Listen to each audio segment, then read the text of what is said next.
Hello, I'm Shelley Rothus, and I'm a different kind of victim. Today's topic is going to be patterns. Many people say that if somebody does something more than once and they continually do it, it's a pattern in their behavior. Now, one thing that I myself argue about is I really don't believe that people can't change. Everybody's heard the saying, once a cheater, always a cheater. Well, hey, I knew cheaters, and I knew certain ones they were able to change and did. So, are these just personal beliefs, opinions, that people can't change? That's my question to everybody, is what their opinion is based upon that. So that goes to forgiveness. Now, many say you need to forgive in order to heal. Like I said in the past, is that I was always a mat, because I forgave, and basically that's accepting that behavior and tolerating it. So in my recent incident with Mickey, is that I thought maybe he could change, but I didn't have really that high expectations, because I honestly had a feeling that he would go right back to doing what he had done in the past, and that's exactly what happened. He ended up engaging in the abuse by just standing there watching them do it. So what else happened before that incident, as to when I first broke up with Mickey, and the reasonings for that, people had done things such as, gossiping, lying, spreading lies about me. Well, that's what they're doing again after the second incident in regards to Mickey. So, what's another question that I have for everybody? Say you have a friend and they had done certain things that really isn't a good friend. So, let's talk about friendship. Friendship. What should you expect within a friendship? That's a question that I often ask, because, like I've stated in the past, is I had many toxic relationships.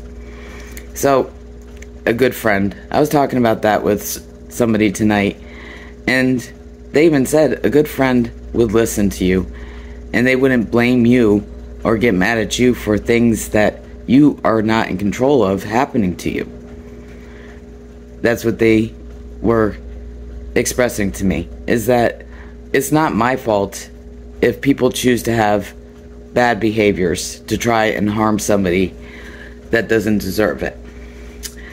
So, I've had situations in the past that I've, been through that are similar to this. And actually, I realized it relates to sloppy, hypocritical ageism. So, let's go to that. Sloppy, hypocritical ageism. Now, in high school, or even below that, there's bullying that goes on. So, when somebody's getting bullied, what's one thing that we try to teach kids? We try to teach kids that they should stand by the person who is getting bullied and doesn't deserve to be bullied. But what often happens? Now, this is where followers and onlookers come into play. The followers and onlookers are the ones that are going to avoid that victim, not be seen with them, not support them, and be there for them. Because what? They don't want to be seen with that victim, because what? They don't want, just like the bigger person, they don't want to become the victim. Believe it or not, that's happened to me quite a few times while I've been here, with people that say they're my friend. I've actually had people that ended friendship with me due to others' abuse against me, because they didn't want to be seen with me, and they even said that because of it. Also, another way of them avoiding being attacked is they'll say, well, I don't want to get in the middle of it. It's stressing me out. Well, it's not happening to them, and it's really stressing out that person that it's happening to. So that's where I'm going to go back to the phone call I had. the phone call I had is that a good friend would listen, and they wouldn't put you down for you expressing your feelings about being stressed about something and whatnot. And they're absolutely correct. I've actually dealt with the same issue with this same person where they dropped their friendship with me due to others doing cruel and despicable things. So, as for boundaries, I've gone over boundaries, and this is one that I found hard to do, especially if I had close feelings for that person, as in even friendship, to let go of that relationship for good.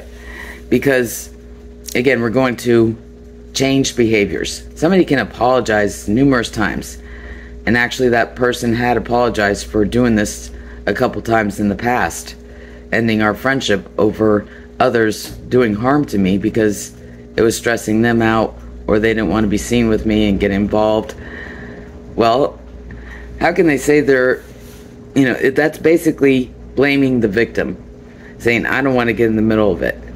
Get in the middle of what? It's not my fault that it's happening to me, that people are acting in cruel and despicable ways and choosing to do that to me. Yeah, they don't want to be the bigger person and have the personal integrity to do what's right and stand by the person that's getting harmed and that's innocent and doesn't deserve it. That's exactly true. That's not a friend. I'm coming to realize that. That is not a friend if they're not going to stand by your side when harm is being done to you because it stresses them out. I myself always prided in being there for others. I've been there for people that I wasn't even friends with, and listened to them tell me about their problems, things that they've gone through, and I didn't feel like it was stressing me out that it was because it was happening to them. It's not my problem to be stressed about. I feel bad for them and have empathy, and I actually want to be there for them. I just said it right there. That's a friend. A friend is going to be there for you and support you through good times and bad times. That's still something I'm going to have to learn and really understand and really step it up and actually go through with it, as I did with other types of boundaries that I came up with that were new, which was I don't want to associate with people who engage in abuse and ruin relationships of mine purposely. That was my first one, and that was with Ken. I didn't want to deal with people that lied to him, but then I realized is that he was just as much at fault for it as them, and that he was just as bad in a toxic friendship and not a good friend for believing the lies and engaging in the abuse. And that's where I came to Mickey. I came up with that boundary is when Asuka had done abusive behaviors on me, threatened me, belittled me, while Mickey just sat there and watched, just like Ken. That's when I came up with my new boundary, is that I'm not going to tolerate that and accept that. I gave Mickey another chance to see if he could change, and he showed that was not the case. Now, if anything, I would even pay him if I ever needed something done. I see him basically as a stranger, because I don't want any favors done by him, and just like anybody else, I would pay them to do it for me. If I ever did ask him to do something, I would pay him for it, because it's not doing me a favor as a friend, it's doing it as though they're just a regular worker, like I would pay somebody else. They just happen to be more convenient because they're nearby. So, changing. Can people change their patterns if they say they apologize and they promise they're going to change, but then do it again and again? That's another question, is how many chances should you give somebody to make those changes? That's something I need to work on as to what I'm going to allow, because in this current situation, this is like, I would say the fourth time at least that this person has dropped me as a friend or has blamed me for the abuse that was happening to me.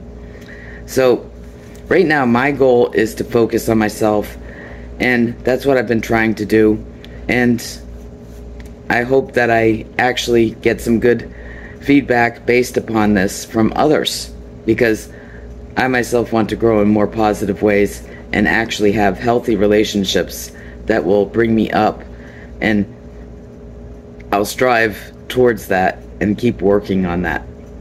So that's it for now. Again, the topic was based on changes. Can people actually change? And how many chances should you give them to do so before you totally drop them and let them go and never go back? That's it for tonight. I'm Shelley Rothus, and I'm a different kind of victim. See you next time.